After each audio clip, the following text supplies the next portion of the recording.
When we step outside, Siri stops me. Before we go in, let me knock first, okay? He's still a little jumpy. All right, I'll hang back. And don't mind the mess. He'll be happy to see you. She approaches his door carefully before knocking gently. Hallie, it's me. You there? No answer. After a moment of silence, Siri sighs and digs into her jacket pocket. She pulls out a key on a lanyard. Coming in. I swear you better be decent this time. Before she can put the key in, the knob turns. The door opens. I'm only able to see his shadow on the threshold. Hallie, hey! Look who I found wandering the neighborhood. She gestures to me and I do a mock bow. Hi, Hallie. He steps out of the doorframe to see me, and I'm finally able to get a good look at him. Jesus. He looks like he hasn't slept in days. His hair is ratty, his eyes pale and puffy. My old crush holds up his hand in greeting. Hey, Monica. It takes a lot of strength to not immediately burst into tears. My dear friend, the one I sought after so much, has left behind nothing but a shell. I barely recognize it. He turns to Sayori. What's the occasion? Oh, Monica got accepted to... maybe she should explain. Don't worry, we won't stay too long. Hallie nods and disappears into the house, leaving the door open. Sayori looks at me with a pained expression before entering the house. Taking a second to compose myself, I follow her in. My house is dark. Barely any lights are on. Inside, it smells like must, covered up with a sweet scent. My eyes take a moment to adjust from the brightness outside. The house is cleaner than I expected. Not messy or dirty, just cluttered with things. Sayori disappears a bit down the hall, presumably to the kitchen. I lean down to my sneakers. Don't worry about the shoes. Hallie does a slight head tilt towards me. Oh, are you sure? Yeah. His eyes finally meet mine, albeit for a brief second. It seems like he's staring right through me. How have you been? I can't think of a good response. I don't think absolute crap would be a very positive answer. I'm okay. Yeah? Yeah. I don't dare to ask him how he's feeling. The answer is obvious anyway. I'm very eager to change the subject. As if sent by God to break up the tension, Sayori re-enters the room. Milk's gone bad again, Hallie. Leave some cash on the counter and I'll get some more later. Sorry, I forgot. No worries. No sense crying over spoiled milk. She looks expectantly at me to validate her pun, giving a smile or a small grin. I can't help it, I chuckle. Lame, but funny. Meanwhile, Hallie might as well be a statue. Might want to keep out of the stand-up scene, Sayori. Oh, shush. So, what's this about accepting something? Well, I've been studying for a scholarship, entered a contest, and I got it. So I'll be going to be a really... So I'll be going to a really prestigious comp sci program. Got the letter this morning. Hallie? Hallie nods. That's great. Yeah. It just means that I'll be living over there, though. So I won't be around. I figured. His curt responses aren't helping any. Although it seems like he's not even on this planet anymore. The dead-eyed stare, the monotone. You'd think he was high. Isn't that exciting? Our club president moving up in the world. You gotta do what you gotta do. I'm happy for you, Monica. Thanks, Hallie. Hey, you two could always visit, This isn't like a goodbye forever thing. You'll always be welcome. That grunt of disbelief, however small, really hurt me. Does he just want me gone? Anyway, we should get going, Sayori, before it gets too busy downtown. All right. She gives Hallie a hug, to which he barely responds. I'll see you later, okay? I'll bring over some cake for you. Yeah. Sayori leads me to the front door, opening it. The sheer brightness of the afternoon sun is blinding compared to the darkness within Hallie's house. Before I step out, I feel a hand on my shoulder. Goodbye, Monica. And thanks for everything. I turn around and force a smile. I knew this was going to be a difficult moment. I wanted to be his friend. I even wanted to be more than that. And now I don't even know if I'll see him again. I try to make my parting words count. You too, Hallie. Please stay safe. And thank you for being a part of my literature club. Hallie simply nods before closing the door behind me. I sniff and inconspicuously wipe my eyes before Sayori sees. Don't break. Don't show it. It's only her and I again for the even more difficult leg of this trip. Keep it together. We walk in silence for about a block or so before Sayori speaks up. That meant a lot to him. Thank you. I hope it did anyway. He means a lot to me. But it seemed like he just wanted me gone. She sighs and stops by a pedestrian signal. All of it hit him really hard. He stopped taking care of himself, you know. Wouldn't buy food, shower, change clothes, pay bills. I had to make sure he did all those things. And while he's gotten a little better... Her voice trails off. She sounds so defeated. Sayori. She's taken responsibility for him. The pedestrian signal turns blue and we start crossing the street. Why are you doing this to yourself, Sayori? You have to take care of you first. I mean, look at you. Exhausted, miserable. We pause in front of an empty bus stop. I gently rub her shoulder. Sayori just stares ahead of her before donning a sad smile. I know you're worried, but I can't just leave him like this, Monica. I love him. Oh, even after all this time, I love him more than life itself. I'll never be his. I couldn't be. Not after Knots. I'd feel wrong for replacing her. I couldn't do that. To her or to him. But I'm still going to help him. To be the best friend he needs for as long as I can. I guess I just don't care that it's hurting me. I need to be here for him. Nobody else will. After all, wouldn't you do anything for the one you love the most? I'm not sure how to respond to that. Her devotion is troubling. She wipes her eyes. Sorry, this is just... It's okay. You can talk to me. We take a seat at the bus stop. Sayori wraps her arms around me. Or herself, rather. This might be difficult for me today. She looks aimlessly down the street, past the brief line of cars at the intersection, towards nothing in particular. After a minute, she continues. I never got the chance to say goodbye to her. Even at the funeral. Allie was hit so hard, I went into protection mode and never left. And it's been eating me. So, yeah, you're not alone in that regard. Sayori's eyebrows raise as her expression grows ever more curious. I feel like every decision I ever made led to this. No matter what I did, it always made things far worse. I made such stupid mistakes. First, I let you down, Sayori, and I still hate myself for it. I pried too much into something I shouldn't have. I don't even know how you still have it in you to talk to me. Monica! And then there was Hallie. I tried to come across as more supportive towards him. I knew he'd been through a lot, but that still wasn't enough.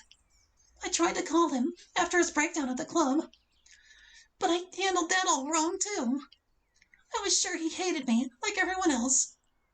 By the time I heard about Natsuki's problems, I was too scared to try.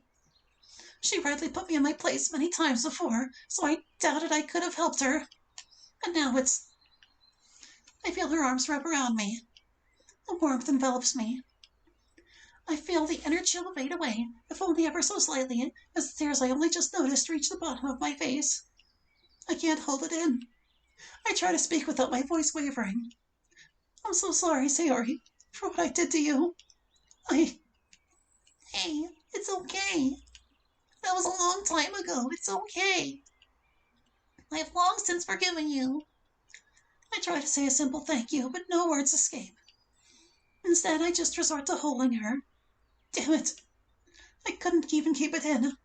Not even for a day. I try to keep my breathing steady and even.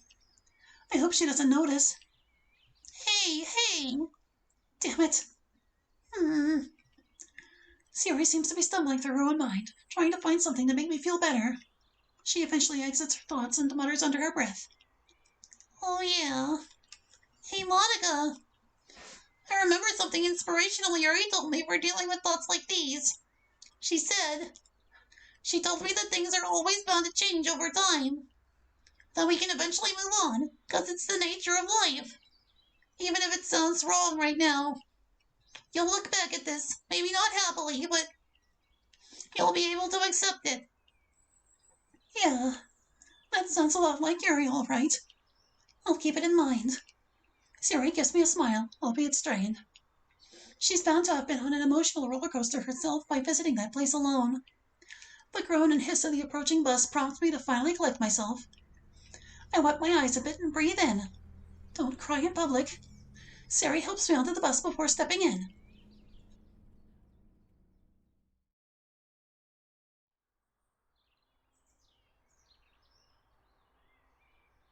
All done. The headstone looks almost new in a way. It's beautiful. Yeah, just how she would have wanted it. I close my eyes, preparing myself. A reassuring hand on my shoulder eases my apprehension. I clear my throat. Hi, Natsuki. I brought Sayori with me this time. I'm sorry that it's been a while, but I'll keep it short. But I got accepted to that scholarship. You know the one. I think you called it nerd stuff. I worked and I got it. So, yeah, there's that. But it means that I'm moving. So this may be the last time I see you for a while. I just want to say that I'm sorry for everything I've done. I know that what happened can't be undone, but I always look back on those times and I wonder if I could have done something different to help. I shake my head.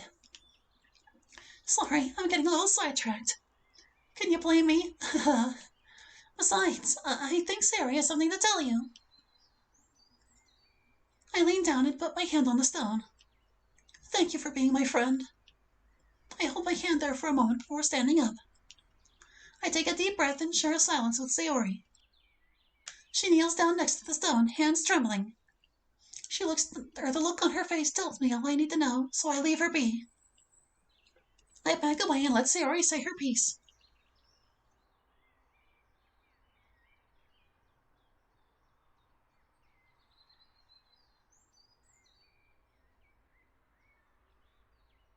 I hear her walk towards me. I'm done. You sure? Yeah. Can we? I nod, gently placing my hand on her back. You and I both, Sayori. Maybe we can get something to eat at that new cafe.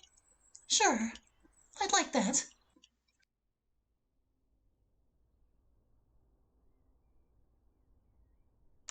Sooner or later, we find ourselves here, coffees in hand, waiting on our pastries. Pasties, rather. The food here is great, and I'm saddened that I won't be able to come back here anytime soon. But despite earlier, we've had a great meal. It's the least I could do or for her, especially since I didn't exactly buy her anything. Tuning back into the conversation, I lay down what's at the forefront of my mind. How is she, by the way? Yuri, she's about as well as you can expect, I guess. Studying at some fancy pants college up north. I forgot the name. Oh, good for her. The barista approaches, laying our plates down in front of us. Before I can point out they're the wrong way around, the priestess already rushed back to the bar. A busy day, I guess. We quickly swap before digging in. Still, I wish she was here. Yeah, I do too. I miss her lots. But it's best this way, I think, for her sake. I stir my plate of food around a bit. If you don't mind me asking, what happened to her? All I got was your text. Only if you really want to know. Why wouldn't I? Sayori takes a big breath in. Okay. When I first came to her about my issues, she was so supportive and knew what to say and was, insightful. That's it, insightful. She pauses, puts her fork down, and sighs softly. When it all happened, she was a wreck. Worse than maybe even I was. She didn't sleep for nearly a week. Did you know that? I didn't. Night terrors, she told me. She felt guilty for all the fights they had. She blamed herself. Then all of a sudden, she left, with only a note taped to my door. I was busy making sure Hallie wasn't throwing up, and I missed her. She shakes her head. I thought she had all the answers at one point, you know? Like, she'd stir a teacup and pull something weird and poetic, but super meaningful out of thin air. And she would know exactly what to do and what to say to help. But she ended up just like us. Sayori pauses, glancing outside at the bright afternoon sky. I guess she was right after all. Things change. I hope so. And I hope it happens soon. Unsure where to even begin, I silently blitz through my pasty and wait for Sayori to finish hers. I guess the moment to talk has passed. Readying ourselves, we make our leave.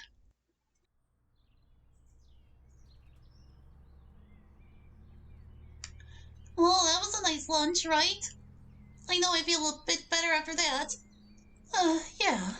Thanks, Sayori. Really. That helped a lot. It's no problem. By the way, I was meaning to ask. Well, I know you're going to uni and all, but if you ever want to come around, or ever want me to come visit you, we could always do that if you want. Thanks, Sayori. Geez, I feel like I'm saying that a lot today. But yeah, to be completely honest, I don't know how to respond to that. I mean, I want to say we can, but with how busy I might end up being, I don't want to make a promise I can't keep. I don't know. I just don't know. I'm sorry. No, I understand.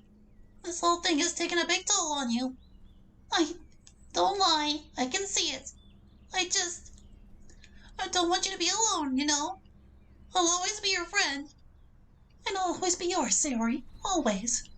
But hey, I'll see if we can meet up sometime. Things can change, right?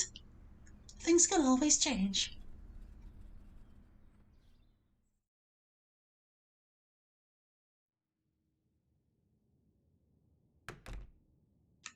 The door lock disengages with a quiet clunk. Home. Until next week, that is. I step past the bags I've collected near the door. I still need to pack a few things. I can't. Not now.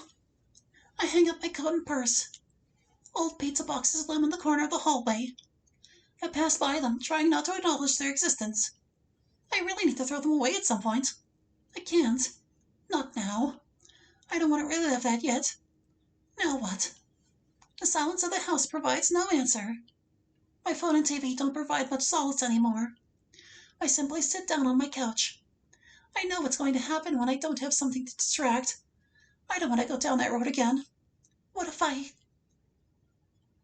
It's worth a shot at least. I head back towards my purse and find my pen. My mind fills with self-doubt. I haven't written in months.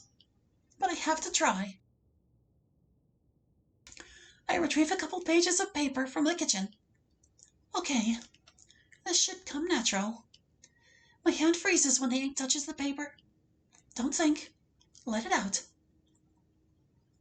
I start trying to put the feelings into words. My hand shaking, I put pen to paper.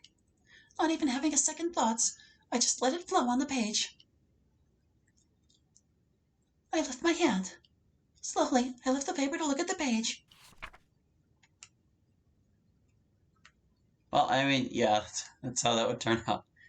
Out of frustration, I rip the page into several pieces. No, it wouldn't be good enough. Why am I never good enough? I get out another piece of paper. Again.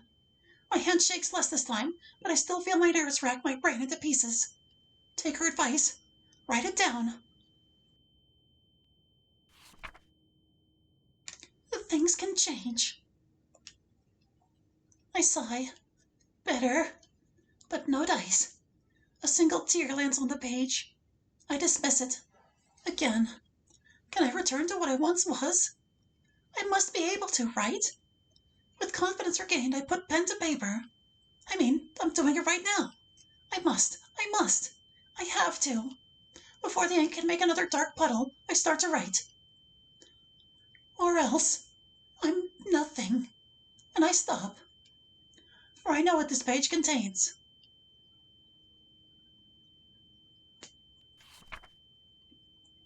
Things can change. They can't. A single tear lands on the page, then another,